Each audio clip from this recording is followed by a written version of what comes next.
Hey, so, remember that time that Hussey said that they were going to be delaying Hiveswap's release so it wouldn't have glaring, hideous bugs in it? Yeah, well, turns out he lied about that.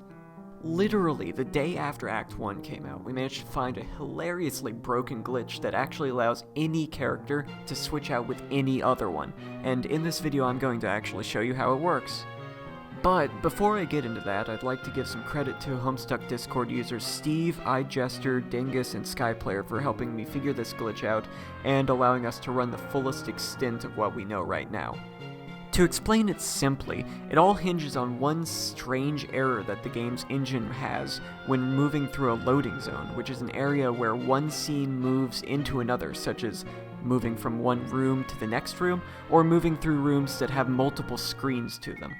If you manage to switch characters at the exact moment where you move from one scene to the next, then the character you're changing to will actually take the place of the character you're playing, while the original character will stay in the other room. Using this, we essentially have the ability to move people into places where they really were not designed to be. Okay, so first of all, what we need to do to set the glitch up is a proof of concept test. First off, play the game until we get to the opportunity to switch between our first two characters, Joey and Jude. Once you've completed the strife sequence and are running up to the attic, normally, if you switch to Jude, it would just show him standing in the treehouse, and then automatically cut back to Joey, who promptly dies. However, while transitioning between the two upstairs hallway perspectives, if you rapidly click on the character swap icon while the screen turns black, then when you get into the new scene, Jude will actually be standing in the place where Joey should be. Congratulations, Jude is now out of the treehouse, but of course that's not the furthest that we can take him. So here's what we're going to do at this point. Get up to the attic door as Joey. Then, right as you open the attic door, switch back to Jude while the screen fades out. Once the cutscene plays through, Jude will be standing in the attic. Now, notice how Jude's portrait is missing from the character select. If you were to try to switch back to Joey now and get directly into the attic, you would permanently lose the ability to swap between them, just like in normal gameplay, and the glitch would be over. So instead, swap back to Joey and wait around in the hallway until she dies. Then, when you respawn, the character selection will be back, because the game doesn't recognize that you've already entered the attic as a character. As such, you're now safe to enter the attic as Joey, and now you've got both kids in there.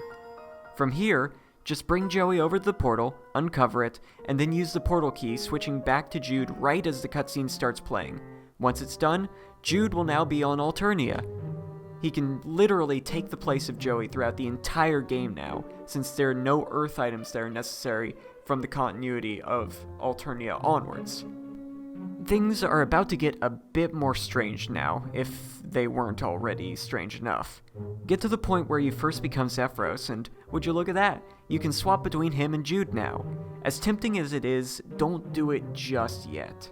Instead, go grab his tablet, go through the dialogue, and ta-da! Now you can swap between all three of the characters. If you wanted to now, you could switch back to Joey, perform the swap glitch again, and now, Zephyros is in the attic. Unfortunately, there's nothing that we can really do with this at this point, so it's only cosmetic aside from making it completely impossible to switch back to Joey. Anyway, back to what we were doing. Now that you've got both Zephyros and Jude on Alternia, you can do something completely ridiculous. Go out the door into Zephyros' hallway and swap glitch back to Joey. Now, you're Joey in Zephyros' hive. Next, head back into his room. Now, when you switch characters, you'll get the other character's inventory, but your sprites won't change at all. What you want to do is become Zephyros, use your telekinesis on the spoon, then while the animation is playing out, swap back to Joey. If you manage to do it in time, the spoon will actually go into Joey's inventory instead, and now you can go get Zephyros' Cubat as her. Unfortunately, since Joey's weapon list is already full, it won't go anywhere in her UI. But if you swap Zephyros out for Jude instead, he'll actually get the weapon in his HUD. From here, it's possible to actually get Joey back onto Alternia, but who'd want to do that at this point? We can still take this even further, by which I mean we can take Jude even further. So now, we're gonna head back and go what we're calling Jude%. This time, once you've managed to get Jude into Damek's basement, Pick up the tablet and blueprints, then, while you're entering the first Serpent game, switch to Joey and fail so that now you've got both kids in the basement. This time, enter the Serpent game as Joey, switch to Jude, and win. Once the cutscene plays, you'll have Jude in the command center with the tablet, allowing him to enter Zephyros' portion of the game. This next part is kind of tricky, but with the right timing you can pull it off pretty reliably. Right as the screen flashes white and you first get the option to swap to Zephyros, swap to Jude, and once the cutscene plays, Jude's now going to be standing on Zephyros' balcony. Now, repeat what we did before, character swapping Zephyros and getting the spoon into Jude's inventory, and now you can complete absolutely everything in Zephyros' portion of the game as Jude instead. The next part that we'll do is avoiding a soft lock that can occur during the cutscene portion that switches back to Joey. First, get to the portion where you go to Zephyros' backyard and swap glitch back to Zephyros. Now, before you pick up the scratchware, switch back to Joey and perform the serpent glitch again to get Jude into the command center. You'll have to fail the game once in order to regain your ability to switch to Jude though. Now comes the tricky part. Go back to Zephyros, pick up the scratchware, and you'll be sent back to Joey without any cutscene playing. Switch to Jude and the missile cutscene will play, but immediately afterward, you'll be sent back to Joey again with no UI or mouse and only the options menu available. If you can manage to click on the options Save and Exit, then reload your save, the HUD will be back.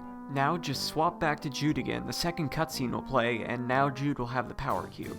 This next portion that I'm going to describe is what we call the Milkless glitch, which does just that. It allows you to skip the cutscene where you lure Damex Lucis over to the door with the bowl of milk. This can actually be done in any normal run of the game, just swap glitching between Zephyros and Joey, but for the sake of keeping the run going here, we'll do it with Jude and Zephyros. Get Jude into the room where you use the cube to unlock the door, then grab the encyclopedia and right as you use the cube, swap back to Zephyros. Once you get into the next room, surprise, nobody's there. Well, sort of. If you move around, Zephyros just sort of flashes in and out of existence. To explain it simply, normally if you try to switch back to Zephyros during this portion of the game, it'll just show a shot of him buried in his backyard under the rubble. But what the game's actually doing here is placing Zephyros' sprite in his backyard, but making him invisible and unable to move.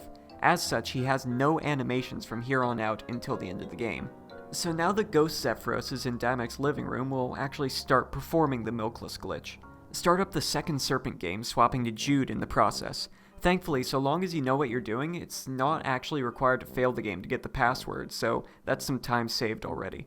Now, once the cutscene plays out, you'll be Jude in the kitchen. Normally what you'd have to do here is get some milk from the fridge and put it out to lure Damex Lucis away from the other door.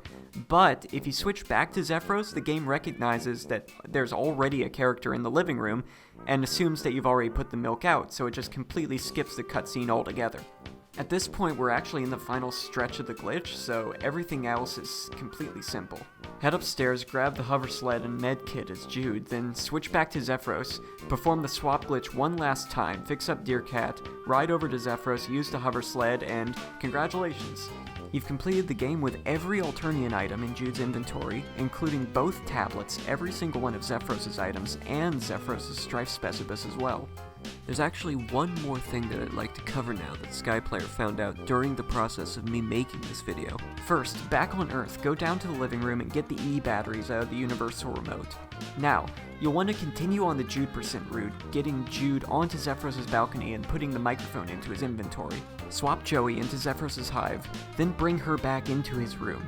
Now, select the E-batteries, switch back to Jude, and use them on the mic.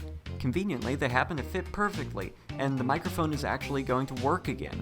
This appears to be a functionality that they won't use until Act 2, but it was left in regardless, like the ability to switch between 3 characters at once.